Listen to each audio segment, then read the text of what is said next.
9/3/2026 నాడు director agriculture గారికి లేఖ ఈ గడ్డి మందు వాడకంలో మీ అభిప్రాయం ఏంటి? ఇది చాలా సీరియస్గా ఉన్నది, బ్యాన్ చేస్తారా ఇంకా లేకపోతే ఆల్టర్నేటివ్ చర్యలు ఏమైనా ఉన్నాయని అంటే వాళ్ళు ఒక ఆదేశాలు ఇచ్చారు. ఈ మధ్యన నిన్ననే పేపర్లు వచ్చింది, అగ్రికల్చర్ ఆఫీసర్ ఇక్కడనే ఉన్నాడు, మీకు డైరెక్టర్ గారు ఏమి ఆదేశాలు ఇచ్చినారు? ఈ 2 మందులు కూడా అమాయకమైన రైతులు, వాళ్ళకి తొందరగా పని జరగాలి అనే అభిప్రాయంతో కూలీలు దొరుకుతలేదు కాబట్టి, ఇంకా లేకపోతే చిన్న మిషన్లు వాళ్ళ దగ్గర లేవు కాబట్టి మందు చల్లేస్తే కలుపుకుంటుంది, మందు చల్లితే గట్టు మీద గడ్డి చచ్చిపోతుంది అనే అభిప్రాయంతో అమాయక రైతులంతా దీని పరిణామాలు తెలుసుకోకుండా దాన్ని వాడుతున్నారు, రెండింటిని కూడా. ఇది ఇప్పుడిప్పుడే రైతాంగం దృష్టికి పోయింది. దీని విషయంలో ఇవి విదేశాల నుంచి వస్తున్న మందులు. వాళ్ళేమో అమాయక రైతుల పైన ఇవి వాళ్ళు ఎట్లా చెప్తున్నారంటే, ఈ కలుపు మందు విషయంలో పత్తికి పత్తి పంట వేసినప్పుడు ఇది కలుపు మందుకు వాడండి అని చెప్తున్నారు. ఇది వాళ్ళేమో కోట్లు సంపాదిస్తున్నారు. ఇక్కడ రైతాంగం ప్రాణాలు పోతున్నాయి. ప్రాణాలు పోవడమే కాకుండా ఆ నేల పనికి రాకుండా పోతుంది. ఆ నేల ఇక మళ్ళీ ఒకసారి ఆ నేలను పూర్వం పరిస్థితికి తీసుకురావాలి అని అంటే 3-4 ఏళ్ళు పడుతుంది. కేవీఎన్ రెడ్డి గారే ఒక కౌలుకి ఇచ్చిండు తన భూమి. ఆ కౌలుదారు ఏం చేసిండు, దాంట్లో కెమికల్ మందులు కావాలి, కెమికల్ ఎరువులు వేసి పంట పండిస్తున్నారు, యూరియా ఇట్లాంటివి. ఆ నేలంతా చెడిపోయింది. ఇంకా ఆయన కౌలు రైతును ఒక 2-3 సంవత్సరాల గురించి వద్దయ్యా నువ్వు పక్కకు జరిపో అని చెప్పి ఆయన తన దగ్గర ఉన్న ఆవుల పేడ ఆ నేలలో పోసి 3 సంవత్సరాలు పట్టింది మళ్ళీ తిరిగి పరిస్థితి తీసుకురావడానికి, అంత ప్రయాస. అందువల్ల ఇట్లాంటి ఎగ్జాంపుల్స్ ఎన్నో ఉన్నాయి. ఒక్కసారి నేల చెడిపోయిన తర్వాత రైతుకి పంట దిగుబడి గురించి యూరియా వాడుతున్నారు, దానికి లెక్క లేదు, పత్రం లేదు. క్యూలో నిలబడుతున్నారు, తెచ్చుకుంటున్నారు, వాడుతున్నారు. కానీ దాని పరిణామం ఏమిటి అని రైతు ఆలోచన చేస్తలేదు. ఏమవుతున్నది అని అంటే కొంత చేను పచ్చగా అయిపోయి కొంత దిగుబడి ఎక్కువ రావచ్చు తాత్కాలికంగా. ఈ మధ్యకాలంలో కేంద్ర ప్రభుత్వం, రాష్ట్ర ప్రభుత్వాలు కూడా ప్రకృతి వ్యవసాయానికి ప్రోత్సహిస్తున్నాయి. అంటే ఏమిటి? కెమికల్ ఎరువులు వాడకుండా. ఇప్పుడు చాలా మంది వ్యవసాయంలో ఆవు మూత్రం కానీ, పేడ కానీ, ఇంకో రకం కానీ వాళ్ళు ఏదో మన ఈవెన్ పత్తి విత్తనాలు ఏరిన తర్వాత కూడా ఆ చెట్లతోని కొంత ఎరువులు తయారు చేస్తున్నారు. రకరకాలుగా తయారు చేసుకొని వాళ్ళ అనుభవం ప్రకారంగా చేసుకుంటున్నారు. కానీ దీంట్లో చాలా ఇబ్బంది. రైతులు అంత సంఘటితంగా లేరు. అమాయకత్వమే కాకుండా సంఘటితంగా లేరు. కాబట్టి ఇది నిజంగా చాలా సీరియస్ మ్యాటర్. ఈ 2 మందులు కూడా భావి తరాల వాళ్ళకి చాలా ప్రమాదకరమైంది. తన రైతు డాక్టర్ గారు ఒక రైతు వాడే ఆహార పంటల గురించి ఆలోచన చేస్తున్నాడు. రైతు అంటున్నాడు ఆవేశంతో, ఈ పంట తింటే మనిషి ఆరోగ్యం చెడిపోతుంది అని తానే అంటున్నాడు. తనకు ఆదాయం గురించి కాదు, కన్జ్యూమర్ గురించి కూడా ఆలోచన చేసే రైతులు ఈ రోజు ఉన్నారు అని అంటే నిజంగా వాళ్ళని మనం అప్రిషియేట్ చేయాల్సిన అవసరం ఉన్నది. కాబట్టి కమిషన్ అభిప్రాయం, ఇప్పుడు మీరు మాకు రిప్రజెంటేషన్ ఇచ్చినాక ఇండియన్ మెడికల్ సర్వీసెస్ అక్కడ మీటింగ్ పెట్టినప్పుడు నిజంగా అన్ని రాజకీయ పార్టీలు, మీకు తెలుగు అర్థమైంది కదా, నైనా डॉक्टर साहब एक मीटिंग लगाए, राज्यसभा का मेंबर्स आए, लोकसभा का मेंबर्स आए, असेंबली के मेंबर्स आए, उसमें 2 डॉक्टर्स हैं।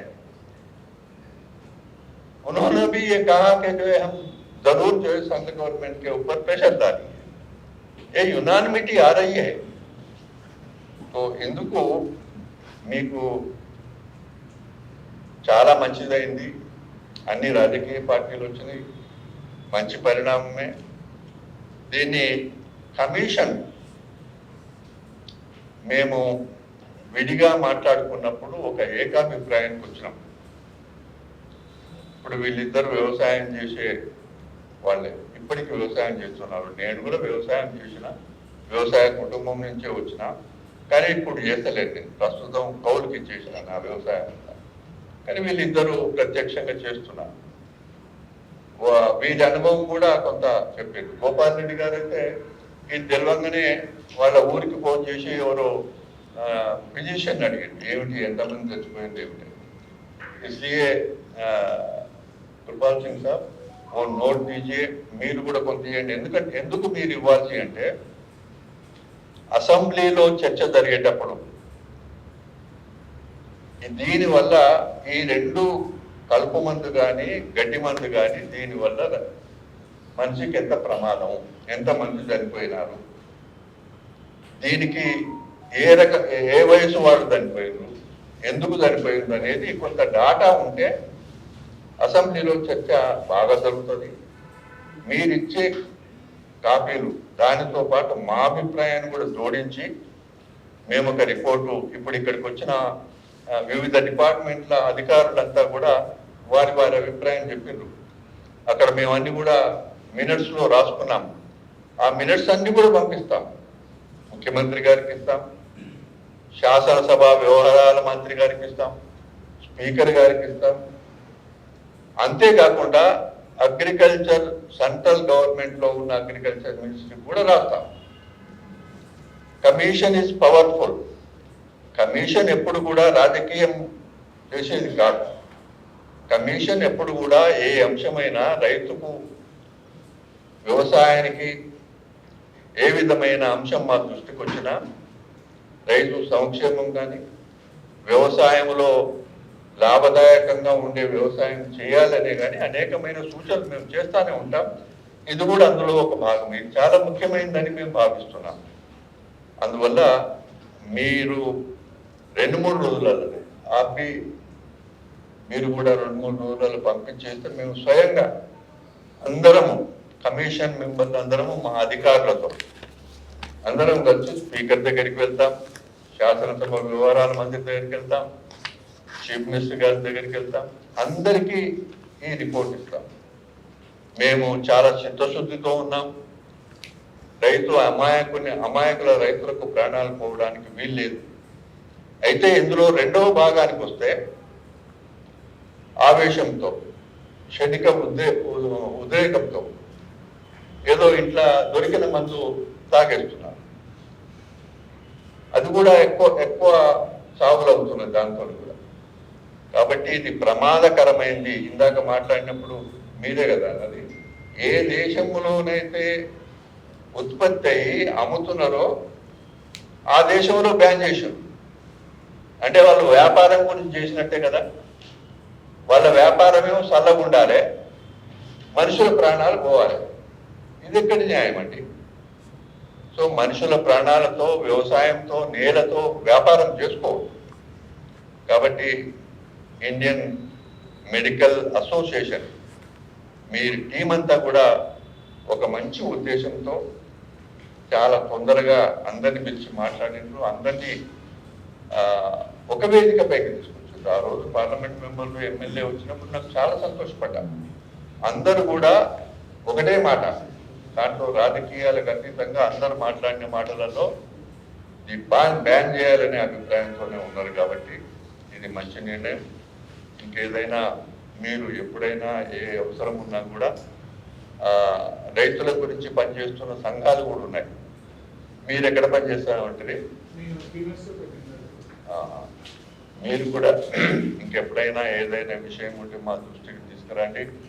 అమ్మా మీరు సంతోషం, మీరు ఏ సున్నితమైన సమస్య వచ్చినా కూడా మీరు మీడియా ప్రజల పక్షాన్ని నిలబడుతుంది కాబట్టి ఇది చాలా తీవ్రమైన విషయం. దీని విషయంలో కూడా ఇప్పుడు ఇక్కడ వచ్చిన అభిప్రాయాలన్నీ కూడా అందరికీ తెలిసేటట్టుగా 1-2 సార్లు మీరు టీవీల ద్వారా పత్రికల ద్వారా తెలియజేస్తే బాగుంటుందని చెప్పి మీతో కూడా కమిషన్ పక్షాన ఇక్కడికి వచ్చిన అందరి పక్షాన మీడియా కూడా ధన్యవాదాలు. Thank you. For more videos like this, subscribe Big TV channel.